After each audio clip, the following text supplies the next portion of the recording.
Итак, внимание, все те, кто знает нас, кто уважает волчий нрав и любит весь Кавказ. Знайте, что в инстаграме на канале JigitX в прямом эфире будет эпический интриг.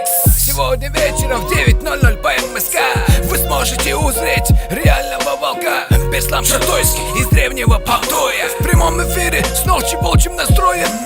Нохчиборс, он самый дерзкий. Если подцапает тебя, то не по-детски. Нохчиборс, он самый мощный. Если даже ростом он малый, очень тощий. Нохчиборс.